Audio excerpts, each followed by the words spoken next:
bonsoir. Merci d'avoir choisi RTI 1 à la une de ce 20h.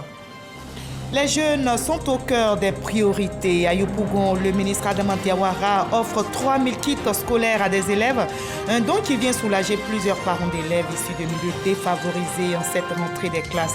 Le ministre de l'Enseignement supérieur et de la Recherche scientifique a appelé à l'excellence et à la paix. La phase 3 du contrat de désendettement et de développement est lancée. L'agence Emploi Jeunes et France Travail poursuivent leur collaboration pour l'atteinte de meilleurs résultats. Le CDD3 enregistre une dynamique de changement. Les parties prenantes au projet sont en formation. Quel est l'impact du programme des filets sociaux productifs initiés au profit des couches vulnérables? Quelle incidence dans la vie des ménages, notamment ceux résidant à Agbaye, dans le département de Dabo? La ministre Miss Belmondo Dogo et une délégation de la Banque mondiale étaient sur le terrain. Au Rwanda, 6 personnes sont mortes infectées par le virus de Marburg, fièvre hémorragique similaire à Ebola. L'annonce a été faite par le ministre de la Santé du pays. Cette nouvelle épidémie survenue dans la région des Grands Lacs en Afrique de l'Est après le mpox inquiète. Soyez les bienvenus sur RTI 1. Ici en Côte d'Ivoire, les jeunes sont au cœur des priorités.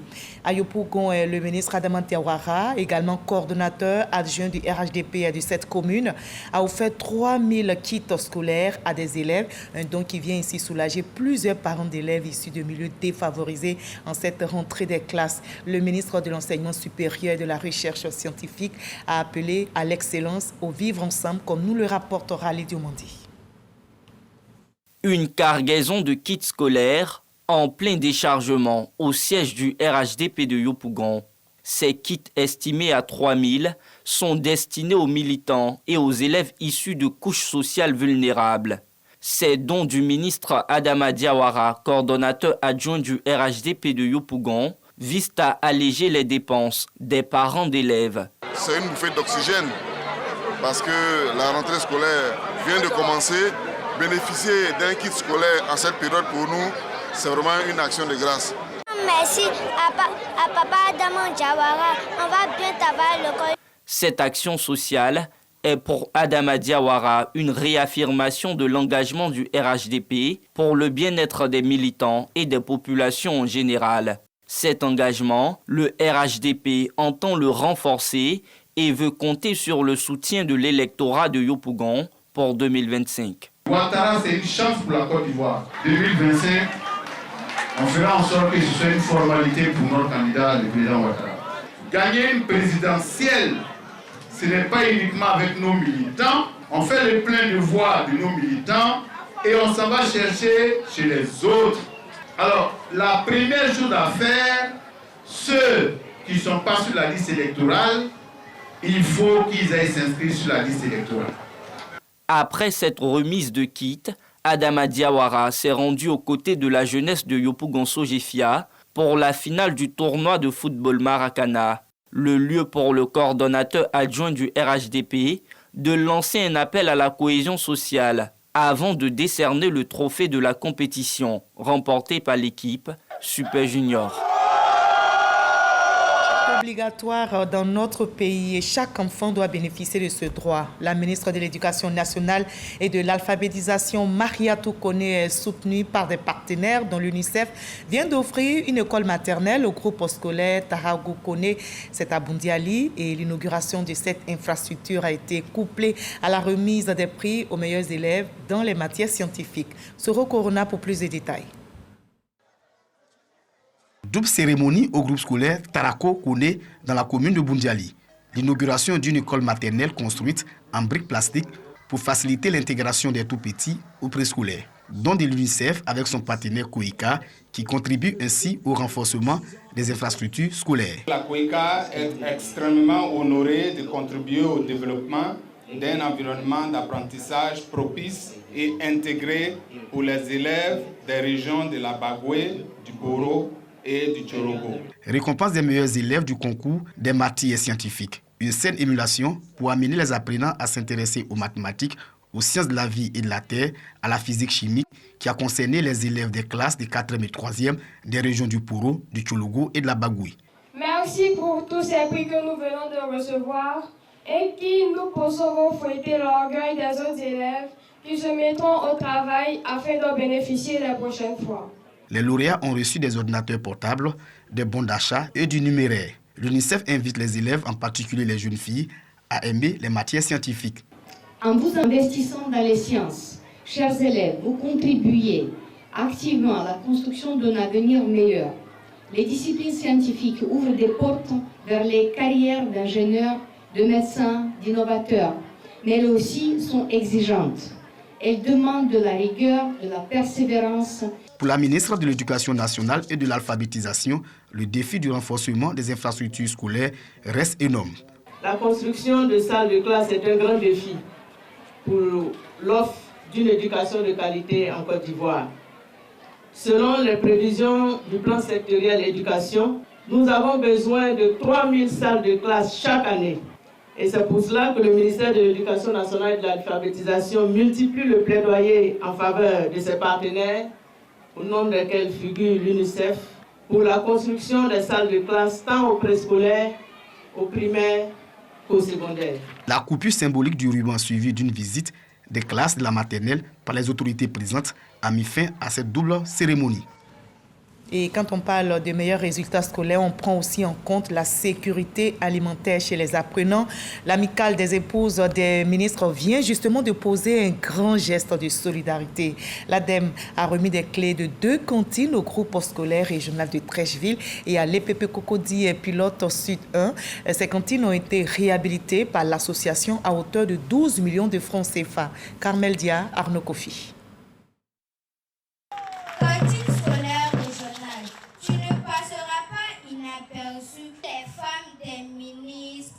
Réhabilité.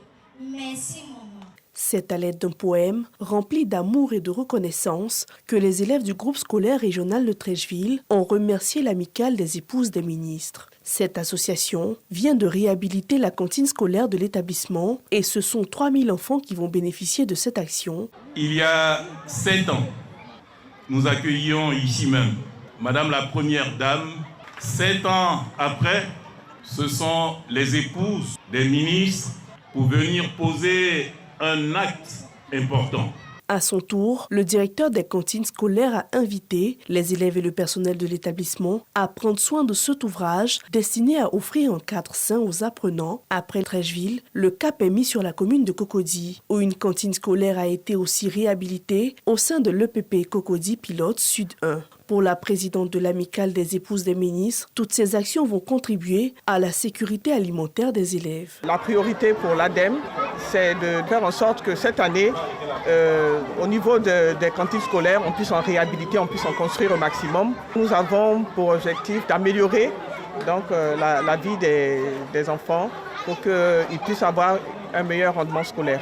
Des actions qui viennent renforcer les efforts du ministère de l'Éducation nationale. De loin, on peut penser qu'à Cocody, on a tout. Mais vous vous rendez compte, au plein cœur de la commune de Cocody, on a encore des enfants qui ont des difficultés pour s'offrir un repas chaud à midi. Au nom de notre ministre de tutelle, nous avons un seul mot, c'est de dire merci. Au total, ce sont 12 millions de francs CFA qui ont été investis pour la rénovation de la cantine scolaire de l'établissement, groupe scolaire régional de la commune de Trècheville et de l'EPP Cocody Pilote Sud 1. En dehors de cette action, des réfrigérateurs, tables bancs et ustensiles de cuisine ont été offerts. La prochaine étape, ce sera dans la commune d'Abobo, à l'EPP Concorde. Voilà, on va s'intéresser maintenant à la tribune du CICG, le Centre d'information et de communication gouvernementale. La capsule hebdomadaire Tout savoir sur nous plonge ce soir au cœur de l'enseignement technique, de la formation professionnelle et de l'apprentissage. Monsieur Alain Yavo, directeur général de la formation initiale, dévoile les nouvelles réformes prises par son ministère. Naomi Mokla, Jamagagi, Arnaud Kofi et Samassi Alassane pour le reportage. Invité à cette tribune d'information, le directeur général de la formation initiale, Alain Yavo, fait un tour d'horizon sur les réformes du secteur technique, de la formation professionnelle et de l'apprentissage. Ces réformes concernent la réhabilitation des établissements entamés depuis 2021, ainsi que la construction de nouvelles infrastructures. Il faut noter la poursuite de la construction de 17 nouveaux établissements, dont 7 seront livrés en décembre 2024. Il s'agira notamment des lycées professionnels construits à Ebimpe, à Yamoussoukro, à Diabo, à Dabakala, à Congo, à Korogo et à Gbeleban. Les projets de construction de 14 lycées professionnels et techniques d'une capacité de 2000 places chacun dans les districts. La construction de 10 lycées professionnels d'une capacité de 1500 places chacun dans les régions et la construction de 50 collèges de formation professionnelle et technique d'une capacité de 1000 places chacun dans les départements. Ces innovations sont en adéquation avec le thème de l'année, dont la vision est de mettre en place un dispositif de formation professionnelle et technique de qualité, gage d'une insertion réussie des jeunes. Le ministère de l'enseignement technique, de la formation professionnelle et de l'apprentissage a 2 principales missions. Premièrement, répondre à la demande en formation des populations pour leur insertion dans la vie active et favoriser leur promotion socio-professionnelle. Et deuxièmement, satisfaire les besoins des entreprises en personnel qualifié en vue d'améliorer leur performance et leur compétitivité. L'année de formation 2024-2025, débutée le 9 septembre dernier, prendra fin le 6 décembre 2025. Au programme, des cours théoriques et pratiques en milieu scolaire et en entreprise. Nous avons tous droit à l'information et la RTI a donné la parole à la présidente de la KIDP, Anne-Marie Konampen. Au journal de 13h, Hamza Diaby et son invité du Dimanche Magazine ont évoqué les journées du droit d'accès à l'information publique. Quels défis et enjeux? Voyons juste un extrait pour nous faire une idée. Les premières parties prenantes, ce sont les organismes publics, ceux auxquels la loi fait obligation de délivrer l'information. La loi va très loin en disant qu'ils ne doivent même pas attendre qu'on leur demande les informations. Ils doivent mettre les informations à la disposition, d'où toutes ces plateformes qui sont créées par les organismes publics pour que l'information soit accessible. Également, lorsqu'ils reçoivent une demande, ils doivent y répondre. Y répondre, faciliter l'accès aux citoyens, parce que s'ils n'ont pas cette information, ils peuvent également et ils doivent orienter le citoyen. Le manque d'accès, le manque d'information fait fructifier ne serait-ce que la désinformation. Ça, c'est ce que nous avons l'habitude d'entendre. Au-dessus de la désinformation, ai-je l'habitude de dire, se trouve l'information. Donc, d'où l'enjeu pour tous les États d'organiser l'information, l'accès à l'information à leurs citoyens. Cependant, peut-être, avant d'arriver au pourquoi le droit d'accès à l'information est important, il faudrait encore que les citoyens soient informés ou aient les compétences pour aller chercher l'information qui est mise en ligne de manière proactive par les administrations. Et là, au cours de ces journées, nous avons eu des recommandations allant dans ce sens, à savoir qu'il y a une nécessité de renforcer la capacité des citoyens également à aller chercher l'information qui est déjà disponible en ligne. Et je pense que, justement, l'un des objectifs de ces journées, en permettant la rencontre de toutes les parties prenantes autour de ce sujet essentiel, est de trouver les mécanismes pour que nous puissions nous accorder quelle est la meilleure pratique pour que tout le monde puisse avoir accès à l'information au bon moment. Voilà, et dans ce 20h, notez cette autre information. Et pour cela, je vous conduis à Izmir, la 3e ville économique de la Turquie, qui a récemment abrité un forum économique axé sur les opportunités d'investissement dans notre pays, la Côte d'Ivoire. Cette rencontre organisée par l'ambassade de Côte d'Ivoire en Turquie avec l'appui technique du CPC a pour intérêt de promouvoir la destination Côte d'Ivoire et de booster surtout les échanges économiques entre les deux pays, la Côte d'Ivoire et la Turquie. Jean-Luc Bambo. De plus de 235 milliards de francs CFA en 2019, les échanges commerciaux entre la Côte d'Ivoire et la Turquie ont atteint le volume de plus de 383 milliards de francs CFA fin 2023. Cette hausse fait de la Côte d'Ivoire le premier partenaire économique de la Turquie en Afrique subsaharienne francophone. Pour autant, on est encore loin du compte. L'ambition des deux chefs d'État est d'atteindre le milliard de dollars d'échanges commerciaux au vu des potentialités. Dans cette optique, l'ambassade de Côte d'Ivoire en Turquie a mené début septembre une opération séduction auprès des milieux d'affaires de la ville d'Izmir, troisième pôle économique de la Turquie, après Ankara et Istanbul. À la chambre de commerce locale, l'ambassadrice Khadijata Touré présente la destination Côte d'Ivoire et ses opportunités d'investissement à une centaine d'hommes d'affaires. Pour attirer les opérateurs économiques d'Izmir, une représentante du CPC, le Centre de promotion des investissements en Côte d'Ivoire, était présente à ce forum économique pour rassurer de l'amélioration du climat des affaires en Côte d'Ivoire. Excellence, M.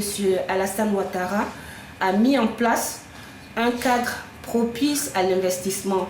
Cela était d'autant plus nécessaire que Izmir est la troisième plus grande économie de la Turquie et le plus grand port d'exportation de la Turquie. Aujourd'hui, nous avons eu une réunion très productive au sein de notre chambre de commerce. Ce fut une journée enrichissante et le lieu d'une belle présentation où nous avons acquis des informations sur les opportunités d'investissement et les incitations proposées par leur pays. Après 2 ans de planification, nous avons enfin eu cette rencontre avec Madame l'ambassadeur Touré. Nous tenons à remercier tous les représentants des secteurs qui ont contribué à cette réunion, ainsi que tous ceux qui ont travaillé pour rendre cet événement encore plus productif. En marge du forum, l'ambassadrice ivoirienne est allée partager l'ambition de son pays avec le gouverneur de la ville d'Izmir. La délégation s'est aussi rendue à la 93e édition de la Foire internationale d'Izmir et a effectué une visite guidée des locaux de plusieurs entreprises de la région. La reportage réalisé pour vous par Mama Traoré et Jean-Luc Bangbo. On évoque une autre coopération qui marche tout aussi bien et porte aussi ses fruits. C'est le partenariat franco-ivoirien à travers le CEDD. La phase 3 du contrat de désendettement et de développement est bien lancée. L'Agence Emploi Jeunes et France Travail poursuivent leur collaboration pour l'atteinte de meilleurs résultats. Le CEDD 3 enregistre une dynamique de changement et les parties prenantes au projet sont en formation afin de s'approprier les nouvelles orientations. Olivier Kra, Lansene Bakayoko et Ange Kwasi, Zié Apollinaire pour le reportage. Pour suivre l'amélioration du système d'information de l'Agence Emploi Jeunes par la mise en place des dispositifs d'accompagnement des entreprises et des demandeurs d'emploi. C'est l'objectif de la 3e phase du CDD en matière de création d'emplois pour les jeunes. L'Agence Emploi Jeunes accompagne les jeunes et que c'est aujourd'hui les défis des services publics d'emploi, j'ai envie de dire dans le monde, qui est que les jeunes doivent pouvoir trouver un chemin vers l'activité professionnelle. Et c'est ce qu'on fait aussi en France. Donc on a des communautés d'intérêt et c'est intéressant de relever ces défis ensemble. Et donc en tant que service public, de travailler ensemble en réciprocité, d'apprendre les uns des autres et puis de développer nos capacités mutuelles. C'est un beau défi. La question de l'insertion professionnelle des jeunes est une priorité pour l'État ivoirien, selon le ministre Mamadou Touré. Nous avons eu une première phase de ce partenariat qui a été fructueux et nous avons estimé qu'il était pertinent, dans le cadre du CDD3, de reconduire ce partenariat autour des 5 axes qui ont été définis, que ce soit en termes de renforcement de la coopération avec des partenaires, que ce soit les collectivités ou les entreprises, que ce soit en termes d'amélioration du système d'information, de communication, de la gestion des ressources humaines de l'Agence Emploi Jeunes pour une meilleure efficacité. Vous avez ici tous les chefs d'agence qui ont effectué les déplacements pour cet atelier et qui pourraient donc après l'atelier rendre ce qu'ils ont appris à l'atelier au niveau de leur agence. Pour cette 3e phase, les réflexions rentrent dans le cadre d'une vision stratégique commune à l'horizon 2027 afin de pérenniser le partenariat Côte d'Ivoire-France. Voilà, le PNUD est aussi un partenaire de notre pays. La représentante, justement, était en visite chez le médiateur de la République, Adama Tongara, et son hôte du jour, à savoir la nouvelle représentante du programme de développement des Nations Unies, ont parlé paix et cohésion sociale. Eric Goré. Bleur Takela, nouvelle représentante résidente en Côte d'Ivoire du programme des Nations Unies pour le développement PNUD, reçue par Adama Tongara, médiateur de la République de Côte d'Ivoire. Ces 2 personnalités se sont longuement entretenues sur la stabilité de la Côte d'Ivoire qui passe avant toute action de développement. Après son entretien avec le médiateur de la République, Bleur Takela nous livre les temps forts de ces échanges dominés par les actions du médiateur de la République dans le cadre de la paix et la cohésion sociale en Côte d'Ivoire.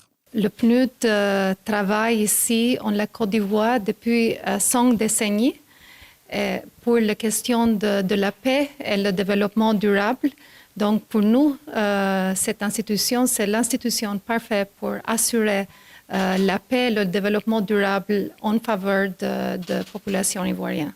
Comment on peut assurer la paix et le développement? On est d'accord qu'on ne peut pas avoir le développement sans paix. Et particulièrement, ça, c'est tellement très important par rapport à la prochaine élection. Donc, on a parlé de la possibilité de collaborer étroitement sur les questions de la cohésion sociale. Le médiateur travaille à travers différents comités dans différents domaines tels que la sensibilisation de jeunes, de femmes, de la population en faveur de la paix. Outre la paix et la cohésion sociale, la gouvernance et la résilience, avec des programmes dédiés au renforcement des institutions publiques et l'amélioration de la stabilité régionale, font partie des axes prioritaires de la nouvelle représentante résidente du PNUD en Côte d'Ivoire. Voilà, le bien-être des populations préoccupe aussi bien le gouvernement que ses partenaires. Justement, cette question, quel est l'impact du programme des filets sociaux productifs initié au profit des couches vulnérables? Quelle incidence dans la vie des ménages, notamment ceux à Agbaye, c'est dans la sous-préfecture de Touba, département de Dabou. La ministre Miss Belmondo Dogo et une délégation de la Banque mondiale étaient sur le terrain pour se faire une petite idée. David Soyo. Agbaye, village de la sous-préfecture de Toupa, département de Dabou, est bénéficiaire du programme des filets sociaux productifs. Opérationnel depuis 2015, ce programme consiste en l'octroi sur 3 ans d'allocations trimestrielles non remboursables d'un montant de 36 000, soit 144 000 francs CFA par an aux ménages les plus pauvres. Ce jour, la ministre de la Cohésion nationale, de la Solidarité et de la lutte contre la pauvreté, accompagnée d'une délégation de la Banque mondiale, est sur le terrain. L'idée, s'enquérir de l'impact du projet dans le quotidien des bénéficiaires réunis en association de valorisation d'épargne communautaire avec. Avant, on n'épargnait pas. L'AVEC a permis aujourd'hui que nous puissions avoir un peu d'argent de côté et en cas d'un problème urgent dans le ménage, nous sommes capables de réagir financièrement. L'acquisition d'un tricycle, d'un dépôt de gaz domestique, la production et la transformation du manioc et autres activités génératrices de revenus séduisent la ministre de la Cohésion nationale, de la Solidarité et de la lutte contre la pauvreté. En initiant le programme des filets sociaux, le président de la République avait pour objectif de sortir les ménages de l'extrême pauvreté. Et les femmes d'Agbaye nous démontrent à travers l'AVEC, à travers le programme des filets sociaux, que nous pouvons sortir de l'extrême pauvreté avec un accompagnement. La réalisation des projets générateurs de revenus des 71 bénéficiaires du programme des filets sociaux productifs de la localité d'Agbaye conforte la position de la mission de la Banque mondiale. L'institution réaffirme sa volonté à accompagner les efforts de l'État. C'est une stratégie très importante pour accompagner le gouvernement à réduire la pauvreté, à éliminer la pauvreté. D'où l'importance aussi dans la collaboration entre le gouvernement et la Banque mondiale de continuer de tels programmes. Autre temps fort, des attestations de bonnes pratiques, des dons numéraires remis aux membres de l'AVEC, association de valorisation d'épargne communautaire, par la ministre Miss Belmondo Dogo. Voilà, le développement touche les régions. Le ministre-gouverneur du district autonome du Zanzan était dans la région du Bunkani pour une inspection des grands travaux de développement. Touré Suleiman s'est entre autres rendu sur le chantier du centre de formation professionnelle aux métiers de l'agriculture, de la pêche et de l'élevage. Il a également visité les travaux de réhabilitation du CHR de Bouna. Herman Yami est sur place pour vous. Le ministre-gouverneur du district autonome du Zanzan, une fois encore sur le terrain, pour l'inspection des grands travaux de développement de l'État en cours dans sa circonscription. Après le Gontougo, cette fois-ci, c'est la région du Bunkani qui l'accueille. À 6 km de Bouna, un vaste centre de formation professionnelle destiné à l'agriculture, la pêche et l'élevage est en cours de construction. Financé par la Banque islamique de développement, ce projet qui couvre une superficie de 20 hectares vise à former la jeunesse locale aux métiers agricoles, un secteur clé pour l'économie ivoirienne. On dit souvent que le succès de ce pays repose sur l'agriculture. C'est ce que le président de la République a compris et a développé, a décidé de nous offrir ce joyau pour que nos enfants, nos frères apprennent les métiers liés à l'agriculture. Autre étape cruciale de cette visite, le centre hospitalier régional de Bouna en réhabilitation. Ce projet attendu par les populations locales vise à moderniser les infrastructures de santé de la région. Le ministre-gouverneur, après avoir inspecté l'avancement des travaux, s'est dit encore satisfait de la progression. Cette tournée s'est achevée au pont de Vonkoro, situé à 35 km de Bouna. Ce pont qui enjambe la Volta Noire représente un progrès majeur pour la région de Bounkani. Ils vont traverser maintenant sans le bac et ça va accroître les échanges commerciaux entre le Ghana et la Côte d'Ivoire à travers le Bounkani. C'est une satisfaction. Les infrastructures visitées, qu'il s'agisse du camp des réfugiés de Timala, du centre de formation professionnelle, du CHR de Bouna ou encore du pont de Vonkoro, illustrent l'engagement de l'État ivoirien à améliorer les conditions de vie des populations. Voilà, il y a un nouveau concept qui est né, cela devrait vous intéresser. C'est la première édition du concept sport, loisirs et tourisme autour de la pratique du golf qui a eu lieu ce samedi même à l'Ivoire Golf Club d'Abidjan. C'était en présence du ministre du Tourisme et des Loisirs, Siandou Fofana. 80 professionnels du golf étaient en compétition et l'enjeu est de redonner au golf ses lettres de noblesse après une décennie d'hibernation. Patricia Mouitia. Aux côtés des grands professionnels qui se sont affrontés pour glaner le trophée Siandou Fofana, ministre du Tourisme et des Loisirs, parrain de cette édition, une vingtaine de néophytes ont été initiés à la pratique golfique par l'association sportive Ivoire Golf Club, présidée par Patrick Kei Boguina, avec le soutien de la fédération et la fêtière des joueurs professionnels. Le ministre Siandou Fofana s'est réjoui de ce que l'alchimie pratique sportive et activités ludiques se conjuguent à travers ce concept. Maintenant, nous allons dans les écoles primaires publiques pour récupérer les jeunes et pour faire du golf. Et vous allez voir que quand vous venez ici, les samedis ou les jeudis, les enfants sont à l'œuvre. L'idée, c'est de vraiment vulgariser ce sport et faire en sorte qu'on ait le maximum de golfeurs sur les parcours du golf d'Abidjan. Entre séances sur le grune et vulgarisation des thèmes propres au golf, sous la férule de Mme Isabelle Hano, DG des loisirs au ministère du Tourisme et des Loisirs, les amateurs se sont mesurés au cours d'un mini-tournoi à l'instar des golfeurs chevronnés. Leur engagement pour travailler de façon inclusive à mobiliser tous les acteurs, à développer le golf est à saluer et rien qu'au regard de l'engouement que cela a suscité, cela démontre que le golf revient au premier plan au niveau des loisirs et du sport dans notre pays. Pros et amateurs se sont tous retrouvés dans la soirée à la salle des fêtes de Sofitel Abidjan, Hôtel Ivoire, pour un dîner gala ponctué de la remise des trophées en présence du parrain, le ministre Siandou Fofana. L'enjeu est de redonner au golf ses lettres de noblesse après une décennie d'hibernation. Car, faut-il le souligner, le golf a constitué des années 90 à 2000 une attractivité pour la destination touristique et ludique ivoirienne, abritant de grands Open internationaux. Voilà, et je vous propose le reste de l'actualité à l'étranger. Dans le 7 sur 7, le résumé de l'actualité internationale de la semaine est signé Michel Digré.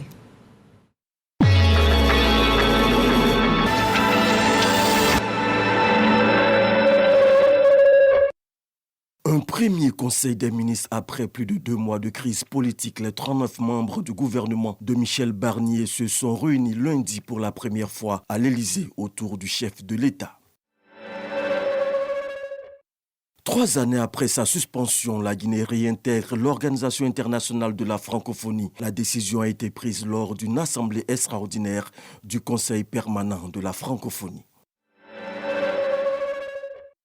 La justice béninoise a annoncé mercredi l'arrestation du commandant de la garde républicaine, d'un ancien ministre, Oswald Omeki, et de l'homme d'affaires Olivier Boko, soupçonné d'avoir planifié un coup d'État. La France, les États-Unis et plusieurs pays occidentaux et arabes ont appelé à un cessez-le-feu temporaire de 21 jours entre Israël et le Hezbollah. Une proposition qui a finalement été rejetée, une attaque ayant coûté la vie à Hassan Nasrallah, le chef du Hezbollah. L'ouragan Hélène a provoqué des inondations massives dans le sud-est des États-Unis et a fait au moins 44 victimes. Il perd désormais en puissance, mais pourrait encore provoquer des inondations et glissements de terrain. Même scène de désolation au Népal, au moins 148 personnes sont mortes et 59 sont portées disparues suite à des pluies diluviennes, notamment dans la capitale Katmandou. 6 personnes mortes du virus de Marburg et 20 contaminées actuellement sous traitement pour la plupart des professionnels de santé. C'est le bilan dressé par les autorités rwandaises. Des efforts sont en cours pour retrouver et tester les personnes qui avaient été en contact avec les victimes.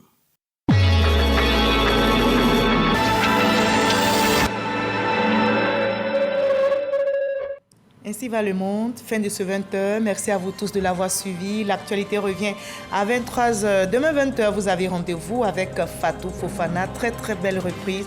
À vous tous et à très bientôt.